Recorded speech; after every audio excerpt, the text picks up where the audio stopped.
Let's talk about the environment. The environment is defined as the surroundings of any organisms. We can say everything surrounding and affecting the life of an organism is called its environment. As an introduction, we can say every organism in this earth is surrounded by a lot of things like plants, water, animals, air, light, land, and so many different things. These surroundings of the organisms, all the living and non living things, it constitutes its environment. So, environment is basically a combination of various physical and biological elements that affect the life of any organism. The various components of environment include the three things. The three main components of our environment: atmosphere, hydrosphere, and lithosphere. They combine together the environment. Our surroundings, when you look around yourself, you will see these three things. The atmosphere, it has air, hydrosphere has water, and lithosphere, it is the earth. So we divide the environment into the three components like this: the physical, biological, and cultural. Physical includes the atmosphere, hydrosphere, and the lithosphere. Biological include all the biotic as well as abiotic. Biotic means living, abiotic means non-living. And biotic producers, consumers, decomposers. Also cultural like society, economy and politics, these things are also included in the environment. Let us have a look at the physical components of the environment. The physical components of the environment include soil, water, air, climate, temperature and light, etc. They are again divided into three parts on the basis of their state. When we are talking about physical, we will talk about the physical state: gaseous, solid and liquid. So atmosphere is gaseous, hydrosphere is liquid, and lithosphere forms the solid part of our atmosphere. Atmosphere, let us talk about the atmosphere first. It can be described as a layer of gases that surrounds the planet, that surrounds the earth, and that is held in place by the gravity of the body. So, atmosphere is defined as the blanket of gases that surrounds our earth. We call it our atmosphere. It is made up of different types of gases. So many types, they together constitute our atmosphere. The composition of various gases that are present in our atmosphere: nitrogen 78.8, 78.08, oxygen 20.95, argon 0.93, carbon dioxide 0.03, neon, helium, and others include methane, krypton, hydrogen, xenon, ozone, etc. All these gases in different composition, they form the atmosphere. This is the atmospheric composition of these gases. Next comes the hydrosphere. As the name indicates, hydro, that is water. It includes the surface water and its surrounding interface. Dear students, water is the most abundant substance on this earth. The oceans covers approximately 71% water on this planet. As glaciers and ice caps, they cover additional areas. And in different water bodies, water is found in different forms. Water in its all form, ice, liquid, water, it is found on this earth. The major layers of the atmosphere include the troposphere, the stratosphere, the mesosphere, and thermosphere. And the chemicals that are found in these layers, means gases which are found in these layers: troposphere, nitrogen, oxygen, water vapor and carbon dioxide; stratosphere, ozone; mesosphere, oxygen, nitric acid; and thermosphere we find oxygen and nitric oxide. hydrological cycle.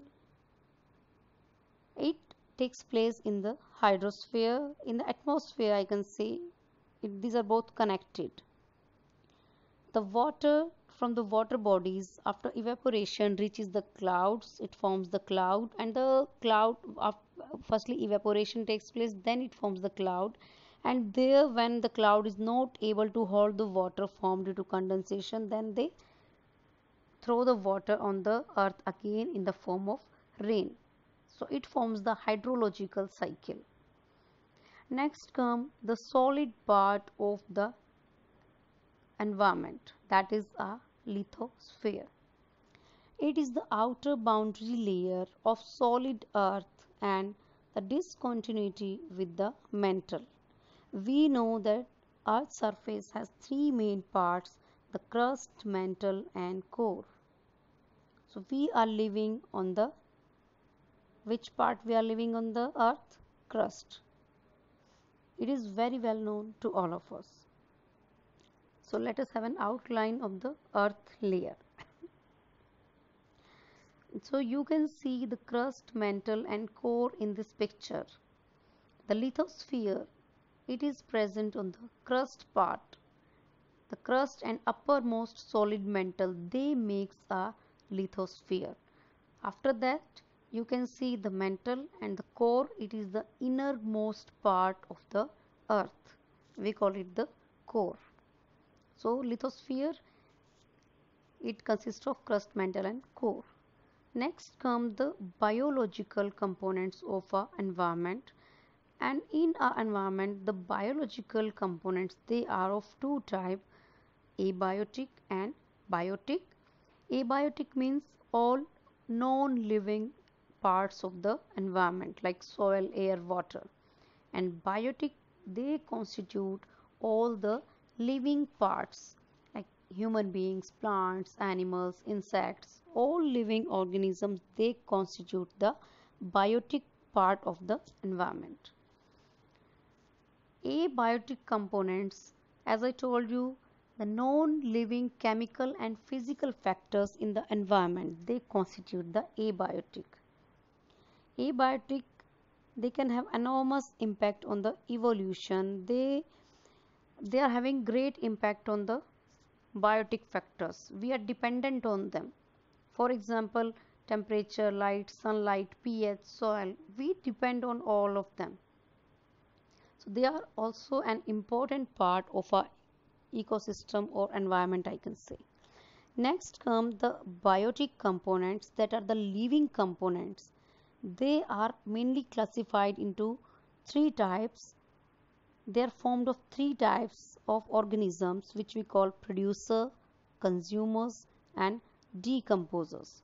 We have studied it in the previous lesson also, that what are producers, what are consumers and what are decomposers, and we will also discuss in this lesson about these components of the environment. Firstly, the producers. Producers are generally the green plants and some photosynthetic bacteria which are able to carry out the process of photosynthesis and which can prepare the food for all. So they are known as the producers because they have this ability to prepare the food by the chemical reactions of photosynthesis. Producers, they produce various organic substances with the help of sunlight and chlorophyll. Next come the consumers. As we all know, the organisms which are not able to produce their food on their own and they are dependent on the producers for their food, we call them consumers. And these consumers, they may be primary, secondary, tertiary. We have studied about them. So they depend on the producers for their food, because the green plants, the food they produce in the form of starch or glucose, the consumers, they consume that. Next are the decomposers, which bring about the decomposition of dead plants and animals. And by this decomposition, they return various important minerals to the environment. and these are very important for the proper or smooth running of the biogeochemical cycles that run in the environment for the stability of the ecosystem. And these decomposers, they include the bacteria or the fungi. Next come a cultural environment. It gives an idea of the learned behavioral traits. Those are clear and shared by members of a society. So students, we are living in a society. We all need each other. We celebrate with each other. When there is any problem, we stand with each other. In each and every situation, we are there for each other. The most important thing about cultural thing is that we people, we live in a society with proper love and harmony.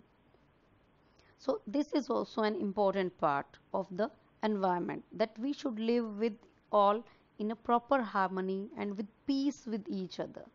So these are the various components of our environment, and you should study about them seriously and don't be careless. I think all the different components of the environment I have covered, and it should be